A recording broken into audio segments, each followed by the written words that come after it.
Bismillahirrahmanirrahim. Assalamualaikum warahmatullahi wabarakatuh. Kisah atau sejarah kurban berawal dari peristiwa Nabi Ibrahim alaihissalam yang akan menyembelih putranya Nabi Ismail alaihissalam. Kemudian disyariatkan oleh Nabi terakhir yaitu Muhammad SAW yang menganjurkan umat Islam untuk menyembelih kurban di hari raya haji atau hari raya Idul Adha. Selain kisah yang diperankan dua putra Nabi Adam alaihissalam, sejarah juga mencatat tentang perjalanan Nabi Ibrahim alaihissalam yang harus mengorbankan putranya yaitu Nabi Ismail alaihissalam. Peristiwa itu terjadi setelah meledaknya tragedi pembakaran Nabi Ibrahim yang dilakukan oleh Raja Namrud dan anak buahnya. Hanya saja sebagai bukti kenabian dan salah satu mukjizat Nabi Ibrahim, Allah menyelamatkannya dengan memerintahkan api yang membakar tubuhnya menjadi dingin dan keselamatan baginya. Setelah peristiwa itu terjadi, Nabi Ibrahim memutuskan untuk berhijrah meninggalkan Raja Namrud dan kaumnya. Ketika perjalanan hijrah yang ia tempuh sudah selesai, Nabi Ibrahim menikah dengan Siti Hajar dan dikaruniai putra yaitu Nabi Ismail alaihissalam yang kelak juga diangkat menjadi seorang nabi. Perjalanan bersama keluarga terus berkelanjutan. Begitupun dengan Ismail kecil, semakin lama bersama sang ayah, umurnya pun semakin hari semakin bertambah. Saat Nabi Ibrahim begitu sayang kepadanya, ternyata dalam tidurnya ia bermimpi menyembelih dan mengorbankan putra tersayangnya itu. Saat itu Nabi Ismail sudah bisa membantu ayahnya dalam setiap pekerjaannya. Ia sudah tumbuh menjadi anak yang bisa bertanggung jawab. Menurut sebagian pendapat, ketika Nabi Ibrahim mendapatkan mimpi tersebut, Nabi Ismail sedang berumur 7 tahun. Ada juga yang mengatakan bahwa beliau berumur 13 tahun. Sebagaimana dijelaskan oleh Syekh Wahab Zuhaili dalam kitab Tafsir Al-Munir. Nabi Ibrahim sangat bingung menyikapi mimpinya. Ia lantas membenarkan namun tidak pula mengingkari. Nabi Ibrahim merenunginya beberapa kali dan memohon kepada Allah untuk memberi petunjuk yang benar kepadanya. Setelah malam yang sangat membingungkan itu selesai, ternyata malam kedua juga datang kepadanya mimpi yang sama. Begitupun dengan malam yang ketiga. Setelah mimpinya yang ketiga, barulah Nabi Ibrahim meyakini dan membenarkan bahwa mimpi itu benar-benar nyata dan harus dilaksanakan. Setelah itu Nabi Ibrahim menyampaikan mimpinya kepada anak sematawayangnya. Dalam Al-Quran, Allah Subhanahu wa Ta'ala mengisahkan cerita itu, yaitu pada surat As-Saffat ayat 102. Allah berfirman, "Maka ketika anak itu sampai pada umur sanggup berusaha bersamanya, Ibrahim berkata, 'Wahai anakku, sungguh aku bermimpi bahwa aku menyembelihmu. Pikirkanlah bagaimana pendapatmu.'" Mendengar pernyataan dan pertanyaan ayahnya, dengan tegas dan tenang Nabi Ismail menjawab. Ismail menjawab, "Wahai ayahku, lakukanlah apa yang diperintahkan oleh Allah kepadamu.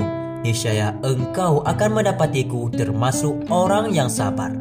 Quran Surah As-Saffat ayat 102. Sebagai sosok yang sangat taat pada perintah Allah, Nabi Ibrahim dan Nabi Ismail alaihissalam melakukan apa yang telah menjadi ketetapan bagi keduanya.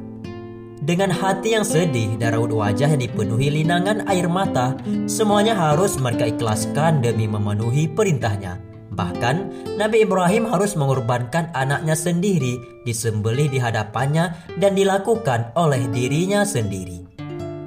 Namun semua itu mereka lakukan sebagai manifestasi bahwa seorang hamba haruslah mengikuti semua perintah Tuhannya. Kejadian itu juga merupakan contoh keteladanan luar biasa yang harus dilakukan oleh umat Islam setelahnya, bahwa tidak ada yang lebih mulia selain mengikuti perintahnya dan tidak ada yang kenikmatan lebih sempurna selain menjalankan semua kewajibannya. Setelah keduanya sepakat untuk melakukan penyembelihan itu, Nabi Ibrahim membawa putranya Nabi Ismail ke Mina dan membaringkannya di atas pelipisnya. Saat-saat penuh kesedihan itu, Nabi Ismail lantas mengatakan pada ayahnya dengan penuh keikhlasan, wahai ayahku, kencangkanlah ikatanku agar aku tidak lagi bergerak. Sing-singkanlah bajumu agar darahku tidak mengotorinya. Dan jika nanti ibu melihat bercak darah itu, niscaya ia akan bersedih.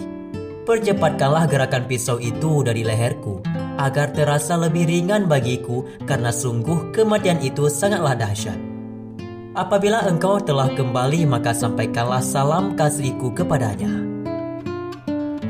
Setelah mendengar ucapan anaknya yang sangat baik dan taat itu, dengan dipenuhi perasaan sedih dan linangan air mata, Nabi Ibrahim sebagai ayah darinya menjawab, sungguh sebaik-baik pertolongan adalah engkau wahai anakku dalam menjalankan perintah Allah Subhanahu wa Ta'ala. Setelah perbincangan antara keduanya sudah selesai, meledaklah tangisan mereka. Nabi Ibrahim tidak bisa menahan air matanya untuk tidak mengalir. Di satu sisi, ia harus melaksanakan perintahnya. Di sisi yang lain, ia sangat sayang pada anaknya. Namun, sebagai seorang taat akan perintahnya, Nabi Ibrahim harus merelakan anaknya untuk dijadikan kurban saat itu. Begitupun dengan Ismail, ia masih tidak ingin berpisah dengan ayah dan ibunya. Namun, adanya perintah Allah harus lebih ia kedepankan daripada yang lain. Nabi Ibrahim melakukan apa yang telah disampaikan putranya. Kemudian Nabi Ibrahim menciumnya dengan penuh kasih sayang dan linangan air mata, dan akhirnya mengambil pisau untuk menyembelihnya. Setelah pisau sudah ada di tangannya, ia meletakkan pisau tajam itu ke leher Nabi Ismail. Namun keajaiban datang dari Allah Subhanahu wa Ta'ala. Pisau itu ternyata sama sekali tidak melukai Nabi Ismail.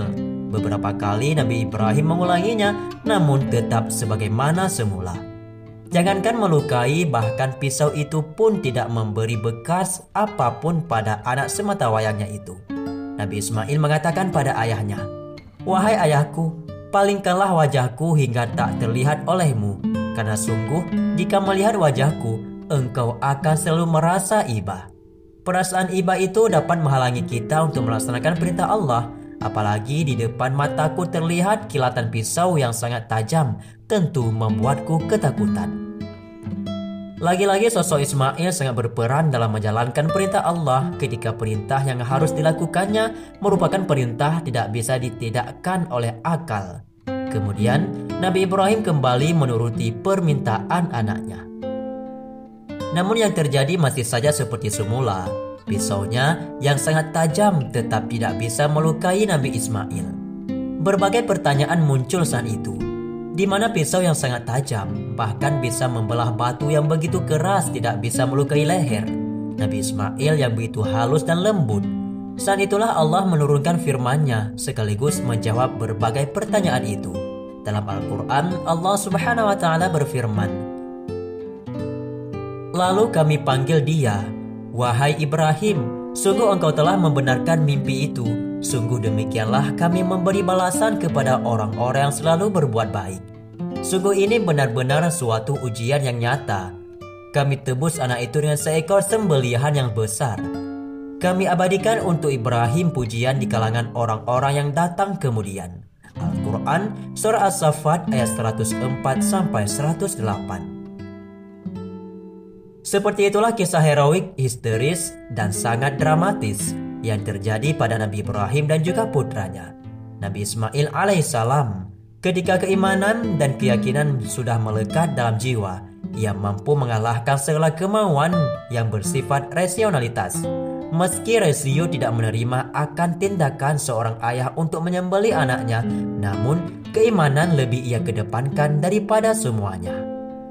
Setelah semua skenario itu terjadi, sangat tampak kesabaran dan ketaatan Nabi Ibrahim dan juga Ismail. Oleh karenanya, Allah tidak menghendaki penyembelihan itu terjadi, bahkan melarangnya dan menggantikan kurbannya dengan seekor kambing. Menurut Syekh Jalaluddin Al-Mahalli dalam kitab Tafsir Al-Quran Al-Karim, kambing yang digunakan sebagai ganti dari penyembelihan tersebut merupakan sembelihan yang agung.